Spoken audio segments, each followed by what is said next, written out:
On the same day as the attack on Pearl Harbor, Japan carried out a combined attack against Hong Kong, the Philippines, Thailand, and Malaysia. That day was December 7th, 1941. After taking control of Hong Kong, the Japanese army imprisoned the colony's administrators and many British and American citizens in prison camps, and they replaced the Hong Kong dollar with the military yen and confiscated all of the city's manufacturing and commercial facilities.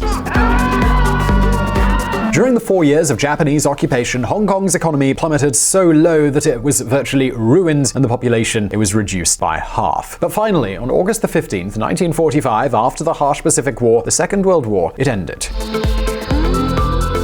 Japan surrendered, and Hong Kong was returned to the British. From that moment on, a new story began. It was time for an economic takeoff. There was a process that would transform this city into one of the freest and richest territories in all of Asia, and indeed, the entire planet.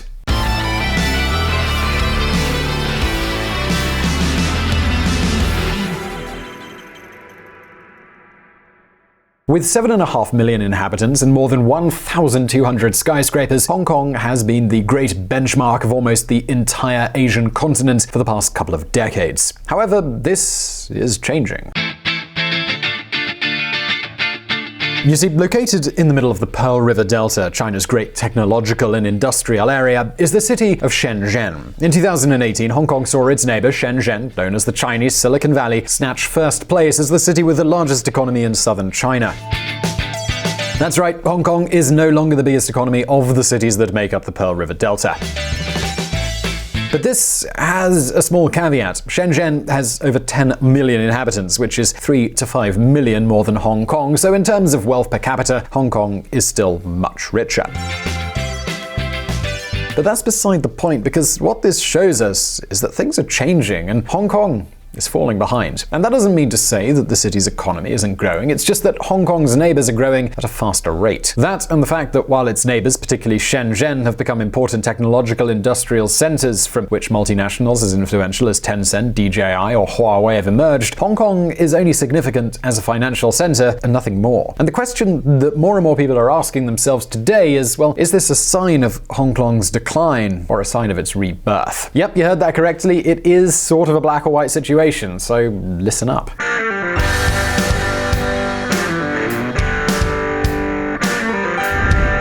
The city of contrasts.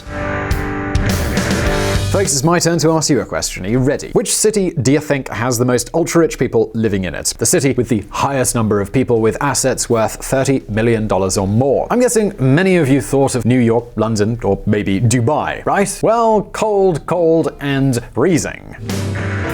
New York eclipsed as city with most extremely wealthy people. Hong Kong is now home to more extremely rich people than any other city in the world. Yep, Hong Kong. Hong Kong is the city with the most billionaires on the planet right now. More than 10,000 residents in this city have a portfolio worth more than $30 million. How about that? So many of you might be thinking, well, if the city is growing at around 3% per year and it's the cities with the most billionaires in the world, then things are going to be going pretty well, right? Well, yeah, but also no. Folks, Hong Kong is a bit of a paradigm. See, on the one hand, we have an apparently thriving and prosperous city, a modern and influential financial center. To give you an idea, Hong Kong Stock Exchange is absolutely huge. It lists more than 2,300 companies with a total market value of just over $4.1 trillion. However, at the same time, this city has a lot of problems. The poorest residents are earning progressively less and less money. Infant mortality rates are rising. The population is aging rapidly, and a huge percentage of the population lives in housing that falls well short of building standards in any developed country. In many cases, these are tiny spaces that don't even have windows or ventilation. These could truly be described as holes. Folks, the most claustrophobic living spaces in the world can be found in this city. And this has a lot to do with the fact that what should be a well-off middle class really isn't. Nearly half of Hong Kong flats rent for $2,550 US a month, 70% of median household income. According to research company Demographia, housing prices are 20.9 times higher than the average household annual income in Hong Kong, compared with 3.9 times in the US and 4.3 times in Canada. Takeshi Kihara, Nikkei Asian Review staff writer.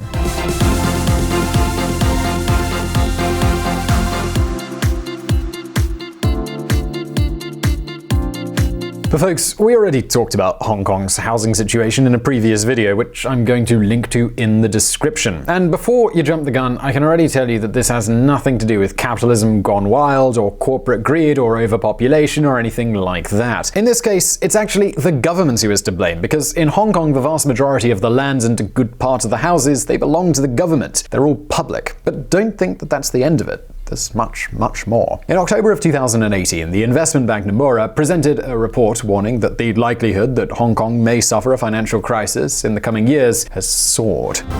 Hong Kong sits in the danger zone for a fresh financial crisis. One of the main reasons for this is that a good part of the population has taken huge loans to buy a home. Therefore, a very high percentage of Hong Kong residents, particularly young professionals, are up to their necks in mortgage debt. Hong Kong has very large credit and property market overhangs. Since 2008, real property prices have risen 125%, and the ratio of private non-financial credit to GDP has surged to 299%. And if we add the fact that wages haven't increased and the economy depends greatly on China, whose own growth seems to be slowing down, this could be a recipe for disaster.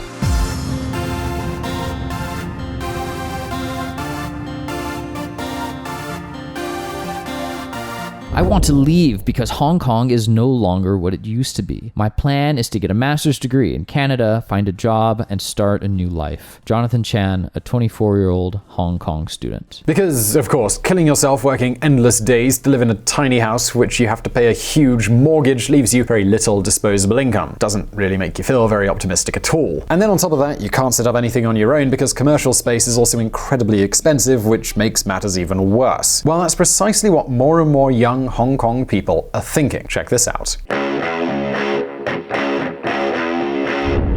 According to a 2018 survey by Chinese University of Hong Kong, 51% of people between the ages of 18 and 30 said that they are thinking about leaving the territory. Takeshi Kihara, Nikkei staff writer. More than half of the young population want to live somewhere else, and that's incredibly worrisome. And then we need to take into account China's increasing political interference and the growing restrictions on political freedoms.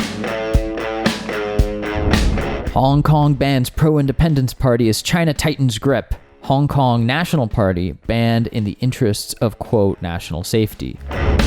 Hong Kong press freedom in question as FT journalist denied visa. As you can see, it wouldn't be unreasonable to say that we're facing something like the decline of Hong Kong's splendor. The city, folks, which dazzled the world by becoming a financial, commercial, and cultural center.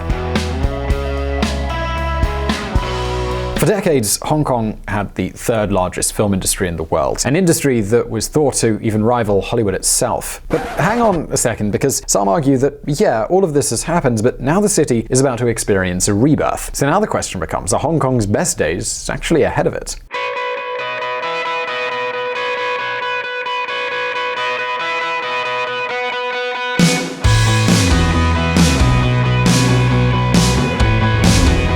The new Chinese Hong Kong. We've told you here on VisualPolitik that the Chinese president doesn't really like this whole one country, two systems thing. Xi Jinping is determined to reduce Hong Kong's political autonomy. Well, to achieve this, he has presented a great plan, the Great Bay Metropolitan Area Project.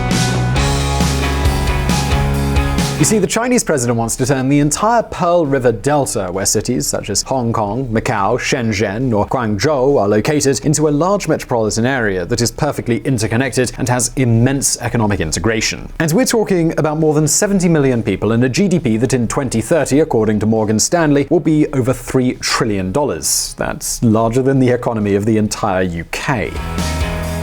So far, the big infrastructure projects are already a reality. A high-speed train has already been inaugurated between Hong Kong, Shenzhen, and Guangzhou. And also, the longest bridge in the world now connects Hong Kong and Macau. This, by the way, is a connection that is 55 kilometers long, which understandably cost an absolute fortune. Hong Kong to Macau Bridge links the three regions, including Hong Kong and Guangdong and Macau. The problem? The Chinese government wants all this integration to end Hong Kong's autonomy. And among other things, although they are formally a single country, regulations, laws, and courts are different in Hong Kong than they are in mainland China. There are even borders and customs between the two territories.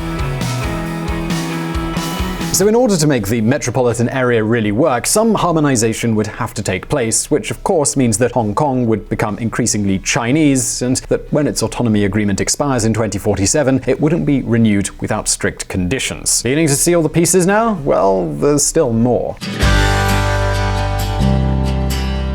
In a spectacular turn of events, China has appointed Hong Kong as the National Center for Technology and Innovation in southern China. For the first time, the Chinese government has begun financing research projects in Hong Kong's universities. They've demanded the government enforce a doubling of research and development budgets and have approved a program to attract scientists and technologists from all over the world.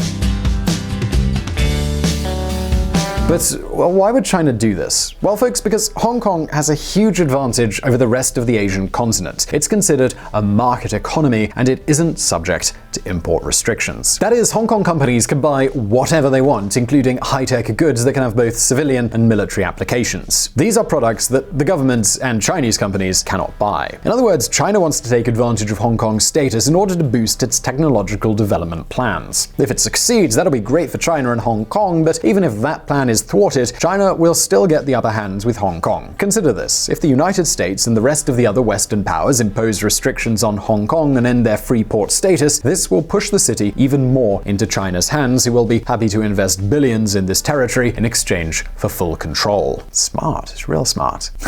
China.